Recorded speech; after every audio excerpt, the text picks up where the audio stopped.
Lieutenant Colonel Willi Ngoma arapfuye, yishwe n'igisirikare cya Repubulika Iharanira Demokarasi ya Congo. Ibitero bya drone byakozwe kuva mu rukerera muri Masisi muri Kivu y'Amajyaruguru bitwaye Lieutenant Colonel Willi Ngoma, wari umuvugizi wa AFC M23, ariko mu bya gisirikare uyu mugabo uzwi nka Mr Quickly ubwo yasoraga ku butaka bwa Repubulika ya Demokarasi ya Congo abacancuro, izina rye ryaratumbagiye cyane. Uyu niwe wanditse itangazo rya mbere rimenyesha isi ko M23 ARC batangije urugamba rwo kubohora Repubulika Iharanira Demokarasi ya Congo. Yarabitegetswe mu minota 24 yari ibanje na General Sultan Makenga. Uyu mugabo arapfuye itariki mbi cyane, umwijima ku ntare zose zasarambwe, bibaye bibi cyane. Twari twamaze kumenya amakuru ko General Sultan Makenga, General de Brigade Gaceri, Colonel Jimmy, Colonel Gakufi batorotse urupfu, ariko ntabwo amakuru y'ukwicwa kwa Lieutenant Colonel Willi Ngoma yari yamaze kumenyekana. Bari bakomeje kubigira ubwiru bukomeye cyane. Bandakava banjye bakomeje gucukumbura kubera ko hari amakuru yavugaga ko n'ubundi Willi Ngoma nawe yari yerekeje muri ibi byerekezo mu rwego rwo kugira ngo ibintu nibisubira mu buryo muri za gatoyi yongere guhumuriza abaturage n'itangazamakuru rihari.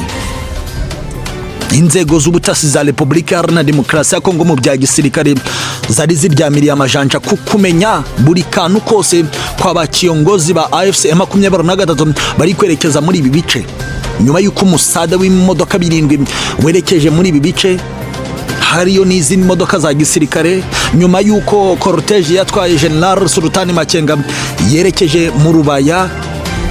Inzego z'ubutasi za Repubulika Demokarasi ya Congo zahise noneho zikangura aba agenti bazo kuryamira amajanja kuri buri santimetero yose ya Rubaya kugira ngo bamenye ninde uri kuhinjira, kugira ngo bamenye abari kwinjira muri AFC 23 bari kwerekeza he. Uyu mugabo arishwe. Drone ya FRDC mwabonye mu itangazo twanabibabwiye, byashyizwe hanze na Lawrence Kanyuka, umuvugizi wa AFC 23 mu bya politiki, avuga ko mu rukerera isaa 8:40 drone yaje kwibasira bikomeye cyane, ikica igasenya, mbese ikora ibikorwa bibi muri Masisi.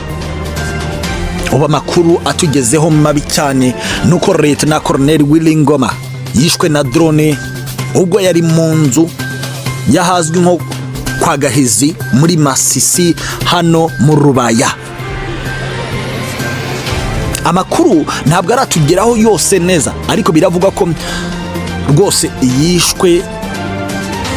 Abandi bakiyongozi bamwe tutababwiye bararokoka, hari n'abandi batazwi mu itangazamakuru bagwe muri iki gitero kibi cyane, igitero cy'inkora amaraso. Birasa nkaho FRDC yongeye kubona intsinzi kuri AFC 23, bikaba gahinda kuri AFC 23. Uyu mugabo arazwi cyane, muzi byinshi byagiye bivugwa ku ifungwa rye, muzi byinshi byavuzwe kuri accident yakoze, muzi byinshi byavuzwe igeze no kuvuga ko yigeze kwicwa mu mwaka 2023 ubwo yafatirwaga ibihano n'amahanga.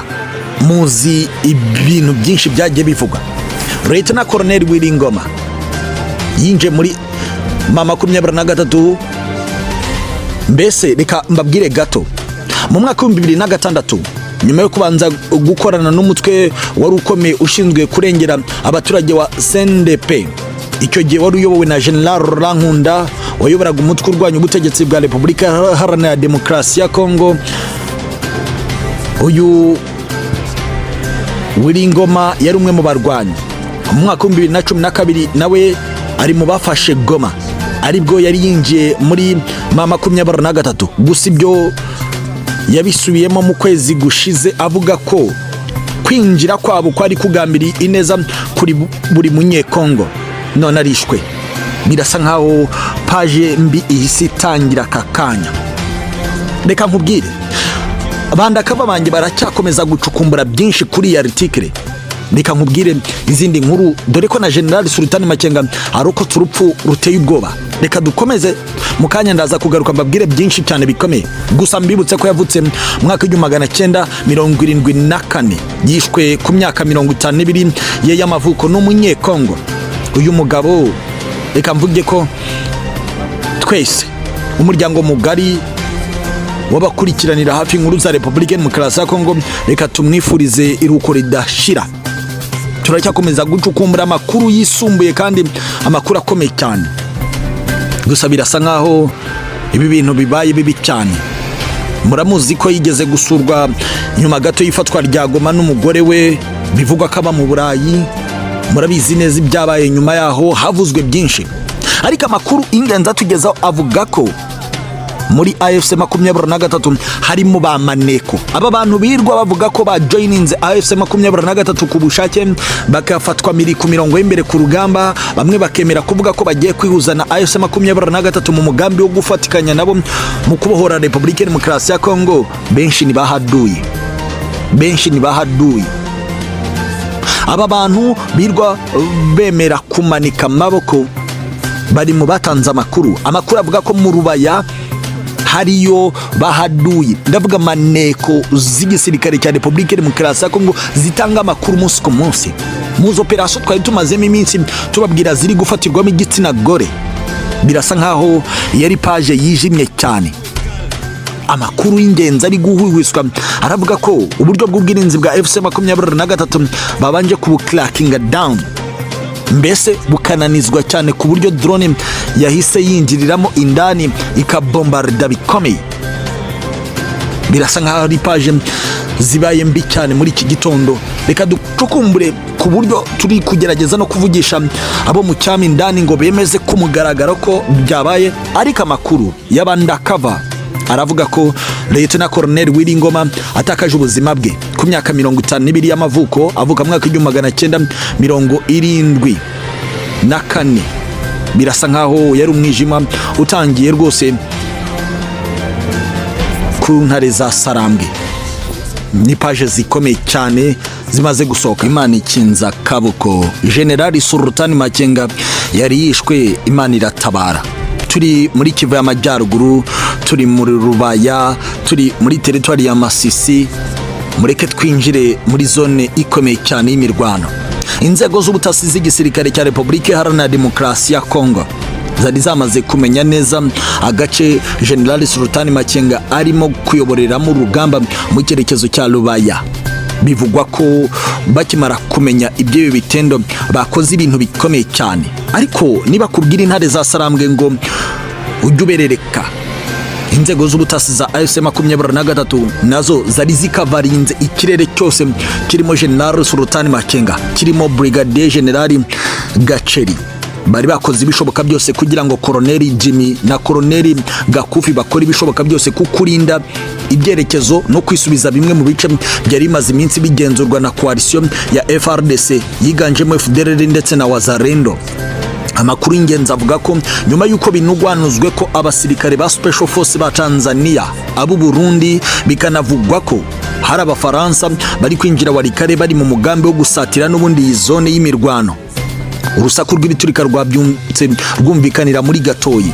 Hari amakuru ngiye kubanza kubagezaho, ubundi mbabwira operation itumye habaho uguhusha General Sultan Makenga nk'uko ibitangazamakuru biri muri zone y'imirwano bikomeje kubivuga. Amakuru y'ingenzi agize ati umutwe wa AFC 23 urashinja ubutegetsi bwa Republika Iharanira Demokarasi ya Kongo kugaba ibitero bya drone muri Rubaya, agace ko muri territoire ya Masisi gakungahaye ku mabuye y'agaciro. Kuva kwa mbere ejo hashize tariki 23 ibice bikikije Rubaya byabaye isibano ry'imirwano ikomeye nyuma yo kugabwamo ibitero bikomeye by'ingabo za leta ya Kongo zifatanyije n'abarwanyi mu mutwe wa Wazalendo n'afatanya nazo muri rugamba. AFC 23 biciye mu muvugizi wayo Lawrence Kanyuka yatangaje ko ingabo za leta zakajije ibitero kuri Rubaya nyuma yo kwirasaho na za drone kuva mu rukera rwo kuri uyu wa kabiri. Ati investieren Sie in Ihrer Muttersprache mit XTB.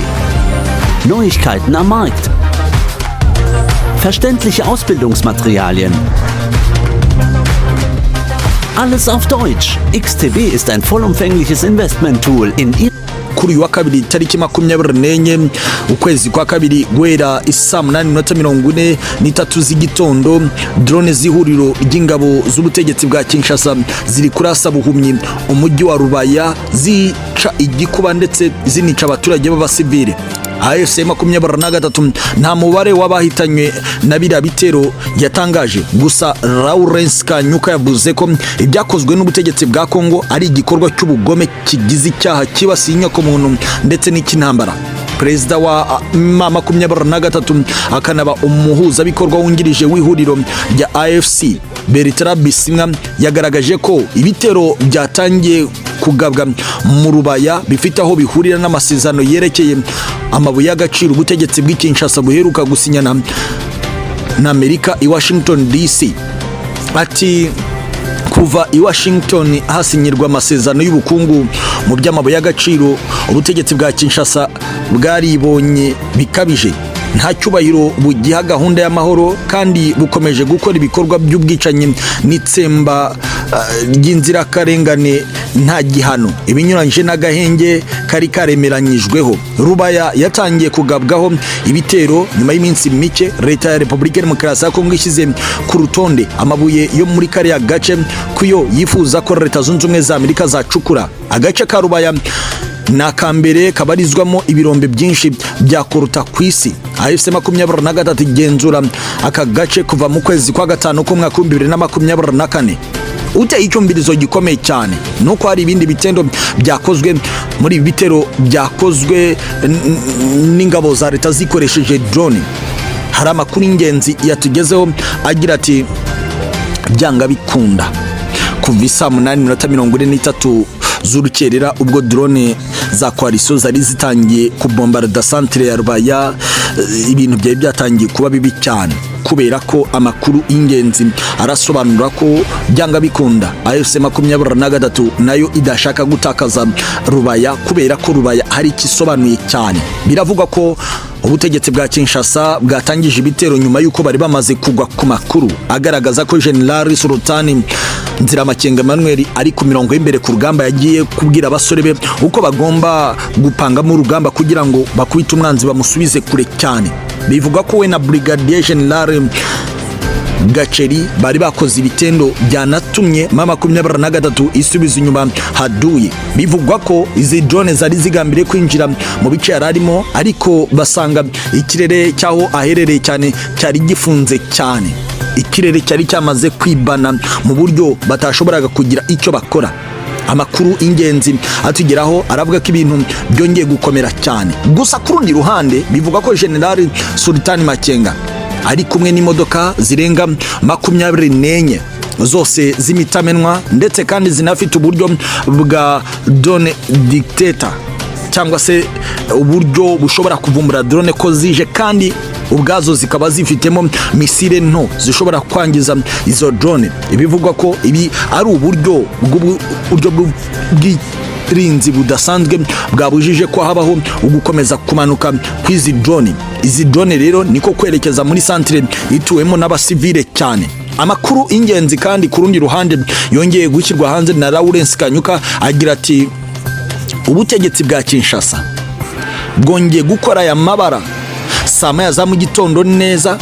Ingabo zabwo zigabye ibitero by'ubugome kandi byagambiriwe mu duce dutuwe cyane, yaba agace kitwa Kitendebwa, Kashihe, Kiduveli mu gace ka Kalehe. Ibitero by'ubugizi bwa nabi bigikomeje bigaragaza neza umugambi wa leta ya Kinshasa wo gutera iterabwoba, akaduruvayo n'urupfu mu baturage b'abasivile. AFC 23 irasaba abaturage ba Kongo gutanga ubuhamya. Birasa nkaho amagambo ya Lawrence Kanyuka agaragaza neza ko ubu bwishongozi bw'ubutegetsi bwa Kinshasa mu guhonyora binyuranyije n'amategeko agenge kemeranyijwe, biragaragaza ko AFC 23 General Sultani Makenga igiye gukora ibintu bikomeye cyane. none se ko bari bashatse kugaba ibitero bikomeye cyane bikaba birangiye AFC 23 nayo itangiye kunetraliza, ntibyaba bivuze ko ibintu bigiye kongera kuba bibi cyane. Amakuru ingenzi aravuga ko Rubaya iri kubombarirwa bikomeye, gato isantere ubu hari kubera isibano rikomeye ry'imirwano. Runigi yari yamaze kujya mu biganza bya AFC 23 bari gukocorana bikomeye, Bukumbiriri barimo barakocorana bikomeye, Nkongwe birimo biraba bibi cyane, Kinigi, Nyabilehe birasa nkaho ibintu byatangiye kuba bibi cyane. AFC 23 iri guhanagura ibitero mu gace ka Lumbishi, Kashovu, biravuga ko 23 iri gukora ibishoboka byose. Ngungu biravuga ko hari imbunda ziremere cyane zirimo zirarasa aho ingenzi 23 ishaka gukura ubutegetsi buri gukomeza kotsa igitutu. Birasa nkaho ibintu byatangiye kuzamba ugende ku makuru ingenzi akomeje kugira hanze. None niba kuva isa 8 z'urukerera 43 Masisi yari yatangiye kwatakwa mu buryo bwa za drone, ubu saa moya z'igitondo muri Kalehe ibintu bikaba byatangiye kuba bibi cyane muri Kivu y'Amajyepfo. Bishatse kuvuga iki? Nuko urugamba rujya gufata indi sura itandukanye nuko abantu babitekerezaga cyane. Biravugwa ko Wazalendo zo zatangiye kuvuga ko niba AFC 23 yazanye abakomando bagiye kuva ku mirongo y'imbere ku rugamba, ariko amakuru aremereye cyane aravuga ko byanga bikunda nabo basabwe kutagira muvoma bakore kuva muri zone itukura y'imirwano, ko bagiye kubanza gukoresha za drone. Birasa nkaho intambara ya Republika Iharanira Demokarasi ya Congo itangiye kubamo byinshi cyane. Umwe mu bo twaganiriye uri kuri ekole primaire Rwangala muri Rubaya yambwiye ati ibintu ni bibi cyane, ntabwo tuzi ibintu uko biraza kugenda. Hari bombe imaze kugwa hafi ya Assemblée Chrétienne de Rubaya ku rusengero hafi aho ngaho, ndetse kandi hari n'ibindi turi kubona bishobora kuba ari bibi cyane biraza kuba, kuko bigaragara ko umwanzi agambiriye ikibe ahangaha. Birasa nkaho ibintu byatangiye kuba bibi cyane. Ariko kandi kuva tariki 22 biravugwa ko hari igisirikare kirwanira mu kirere cya Angola cyohereje abasirikari 100 ku kibuga cy'indege cya Kalemi mu ntara ya Tanganyika muri Republika Demokarasi ya Congo, aho bivuga ko nyuma y'amasaha make ababoherejwe Baraka muri teritwari ya Fizi bongera gutanga umusada ku bandi banyangora bari bamaze iminsi 4 bari mu butasi no kugira ngo bagenzure neza ubushobozi bw'igisirikare cya Republika Demokarasi ya Congo uburyo bazafatikanya nacyo. Amakuru ingenzi atugera aravuga ko niba igisirikare cyangora hakoreshejwe indege y'igisirikare kirwanira mu kirere yangora yazanye abasirikari 100 hakiyongeraho nabo bari baje mu butasi, biravugwa ko Angola yohereje kandi indege yo mu bwoko bwa Sukhoi Su-30 ndetse n'indege yo mu bwoko bwa Sukhoi Su-25 fighter jet. Bivugwa ko izi ngizi zo zigiparitse ikalemi ku kibuga cy'indege. Izi ndege amakuru ingenzi avuga ko zije gutanga umusada kuri FARDC kuguhangana na AFC 23 na MRDP twirwaneho kugira ngo babaze cyane uburyo bw'ingenzi mu misozi miremire n'imigufi muri teritwari ya Fizi. Uku kohereza uyu musada birasobanura ingufu z'ubumwe n'ingendo zirindwi zakozwe na Perezida Tshisekedi i Rwanda murangura kwa Perezida Joel Lorenzo.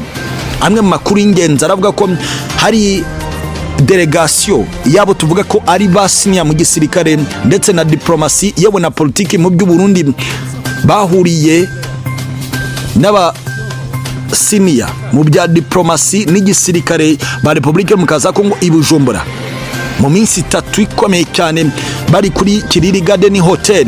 Baganiriye uburyo bagiye kugabamo ibitero byagutse kandi bikomeye. Bivugwa ko delegation y'igisirikare cy'u Burundi yari yobowe na General ubwe Prime Niyongabo umugaba mukuru w'ingabo FDNB. Delegation ya Congo yari yobowe na Chef d'Etat Major General Jire Banza Mirambwe. Amakuru ingenzi avuga ko kandi uyu nguyu yari kumwe na Ministiri w'ingabo akaba na Premier Ministri wungirije ushinzwe nyine ingabo Gika Bombo Mondia Vita. Bivugwa ko ukuriye zone militaire igisirikare cya Congo ya 33 Mwanku Mbululu Danieli ndetse na komanda wa Zokora 2 operasiyo z'ibikorwa bya Zokora 2 witwa Kisembo Isingoma Benjamin nawe yari ahari. Bivugwa ko kandi n'abapilote b'igisirikare kigwanira mu kirere b'Angola nabo bitabire kandi bambaye imyenda y'igisirikare cy'Angola cy'abarwanira mu kirere. Bivugwa neza ko nabo baje mu bikorwa byo kugira ngo babwirwe uburyo operasiyo zizakorwa. Iyi nama yari iri mu mugambi wo gutangiza ibitero bitunguranye byo kurwanya AFC 23 bayisanze mu birindiro byayo irimo, yaba muri korodoro yose y'ikibaya cya Ruzizi, bakoresheje umuhanda uri ku nkengero z'ubutaka buri hagati y'umugezi wa Ruzizi ndetse n'ubutaka busanzwe, kubera ko bashaka kugira ngo bafate ibice by'ingenzi biri strategique muri iyi territoire ya Uvira ndetse n'ikibaya cya Ruzizi cyose. Igisirikare cyangwa kirwanira mu kirere kuba cyaratanze umusada muri iyi nama byongereye imbaraga Perezida Felix Antoine Tshisekedi Chilombo, ndetse binavugwa ko yanashyigikiwe bikomeye nuko ubutegetsi bwa Angola bwari bumaze kwemeranya na Perezida Tshisekedi gukorana, ariko Perezida Tshisekedi yongera kwizamura cyane bikomeye ku rwego rw'uko yari yamaze kubona ko gusinyana amasezerano y'ubukungu na Leta Zunze Ubumwe za Amerika ari ikintu kidasanzwe kandi ikintu gikomeye cyane. Bivugwa ko amasezerano yo kwemerera iby'ingenzi Leta Zunze Ubumwe za Amerika yamuhaga kwicara gatuza akavuga ko Amerika ishaka amabuye y'agaciro agomba gukora icyo ashaka. Birasa nkaho ubu ibintu byongeye gusubira inyuma cyane. Birasa nkaho noneho page zigiye kuba mbi cyane ugereranije nuko urugamba rwari rumeze. Gusa bivugwa ko General Sultan Makenga abamwegereye babwiye ko ubu noneho wa mwaka yavuze ari bwo ugiye gutangira 2026 mu ntambara. Birasa nkaho page ikomeye cyane none ifungutse ku rwego rwa nyuma rushoboka. Nukuri reka nkomeze mbane namwe, zose ni page zikomeye, turakomeza kubana ku mutekano, politiki na diplomasi mu rwego mpuzamahanga. Birasa nkaho page yirabura yatangiye ku mirongo y'imbere ku rugamba.